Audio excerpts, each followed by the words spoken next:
Today's video is about you, the protagonist of every Pokemon game. You come in all different forms, with a bunch of different facts to cover, and I just so happened to gather a bunch of them, one for each Pokemon protagonist. So, let's continue this fact series by looking at all the main series Pokemon protagonists and see if we can try and learn at least one or two things about them. One fact for every main series Pokemon protagonist. Red. So I think a lot of people know by now that Red's Pikachu in Heart Gold and Soul Silver for the longest time was the highest level Pokemon owned by an NPC at level 88, outside of some special exceptions. However, one pretty cool fact about this fight, specifically in Heart Gold and Soul Silver, is that it's the only trainer transition in these games that has the Gen 2 battle transition, a fun little nod to the original Gold and Silver games. Leaf. Did you know that she was originally supposed to be in the Gen 1 games? However, not as a playable character. She's been shown in some early artwork for the games, and has stated that she was originally planned to be part of this trio friend group, sort of as a second rival I guess, where all three starters are taken, meaning that the third starter that never got picked was originally supposed to have a home. This trio rival idea then didn't really happen properly until the first Black and White games. Ethan. Now a lot of people like to refer to this character as Gold, however he technically wasn't originally called Gold in the first place. Actually that's half right. His quote-unquote official name in the original Gold and Silver games depended on which game you picked. For Gold version, he was called Gold, and for Silver version, he was called Silver. Then in Heart Gold and Soul Silver, he was given an official name of Ethan. Some of you also might not know that Ethan has an anime counterpart who was in his own Pokemon series, where his name was Jimmy.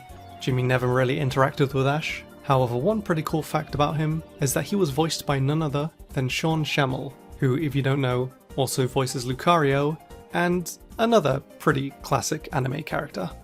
Chris. We all know her as the first female Pokemon protagonist, who was unfortunately replaced with Lyra in Heart Gold and Soul Silver. But did you know that Chris was possibly supposed to be in Heart Gold and Soul Silver? There is an unused Pokégear icon in the game that, instead of resembling Lyra, resembles Chris, suggesting that Chris may have been planned originally, however was eventually swapped out. 'Tis a shame Chris didn't come back, not even as a cameo for example, but hopefully she's not completely forgotten. Lyra. One Pokemon that Lyra is most known for is her Marill, which you'll see occasionally following her around. However, during Heart Gold and Soul Silver, something you probably missed is that Lyra will occasionally call you, and one of her bits of dialogue, she mentions that her Marill evolved into a Azumarill, but whenever you see her again, she still has a Marill. So she has more than one Marill maybe? No, this is apparently a translation error, where in the Japanese version of the game, she actually said that she'd be surprised if her Marill evolved, and also follows up with, but that would never happen. Brendan and May. It's very common for your rival to have their starter fully evolved by the end of their journey. However, in the original Gen 3 games, Brendan and May actually never fully evolved their starters, with their starters getting to their second stage at most. This of course changed in ORAS, where their starter is eventually fully evolved. Another fact for you guys is that specifically in Pokemon Emerald, if you picked a specific starter and battled Brendan or May in a specific area, their teams, depending on who they are, will be different. For example, when you battle them in Rustboro or Route 104, and you picked Torchic, Brendan uses a Slugma, whereas May uses a Torkoal, with May eventually replacing Torkoal or Slugma. And for your battle on Route 119, if the player picks Mudkip only, Brendan uses a Pelipper, whereas May uses a Lombre. Lucas. Did you know that Lucas's Platinum outfit kind of appears in the anime? When Ash, Brock and Dawn are at Snowpoint City, Dawn is obviously wearing her Platinum outfit, however Ash and Brock look to be wearing the same coat as Lucas. The clothes Ash's wear during the Sinnoh region also somewhat resemble Lucas's outfit, meaning that despite not being a main character in the anime, there are still some nods to him. Dawn. Of all NPC in-game teams, Dawn is probably the closest to having her anime counterpart team, where her final team, after the player enters the Hall of Fame 10 times, in Brilliant Diamond and Shining Pearl, is almost identical to her anime team if the Pokemon are fully evolved, and only if the player starts with Turtwig, the only exception being that she has a Blossom instead of a Pachirisu. Other than that, the team is pretty much identical, even having a Typhlosion. Honestly, at this point, they're already so close to the anime team, They might as well have just replaced the Blossom with a Pachirisu. Hilbert and Hilda. Have you ever wondered why the two main protagonists from Black and White 1 never appeared in Black and White 2, even during the World Tournament for example?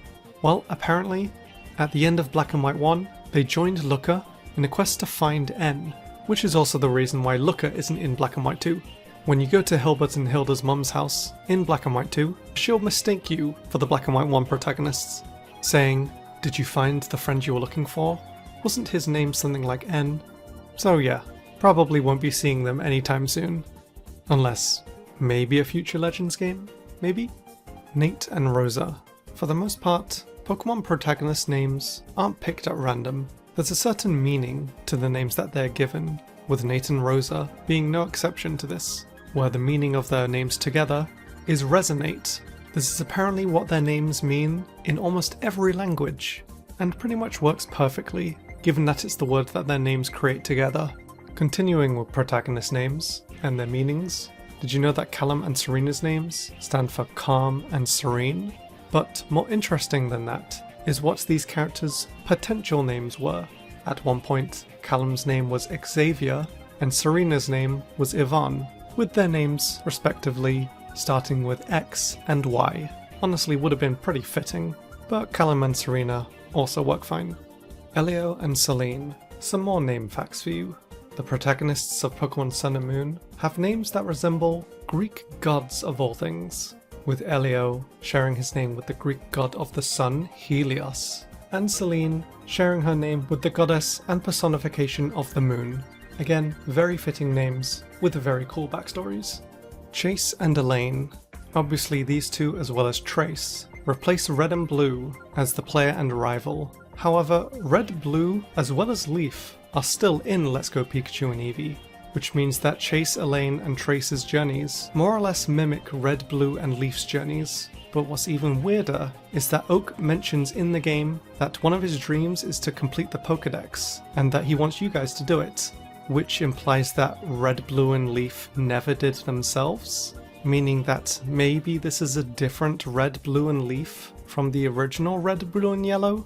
Or maybe it's just there because these games are just remakes of Pokémon Yellow, and Red, Blue, and Leaf just so happen to be in the game. Victor and Gloria.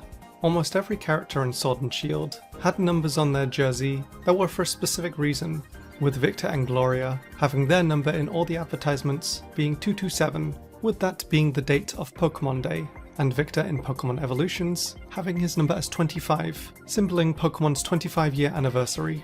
Along with this, Victor and Gloria's names, if it wasn't obvious, mean victory and glory, with the subtle theme of winning in Sword and Shield. Rei and Akari. Despite resembling Lucas and Dawn, the protagonists of Legend Arceus aren't confirmed to have any real relation to the protagonists of Diamond and Pearl, like being an ancestor for example. However, they do share some names in different languages, with Rei's name in Spanish, sharing with Lucas in French, and Akari's French name being shared with Dawn in German. Florian and Juliana, the protagonists of Scarlet and Violet, are the first that wear the same outfit regardless of gender.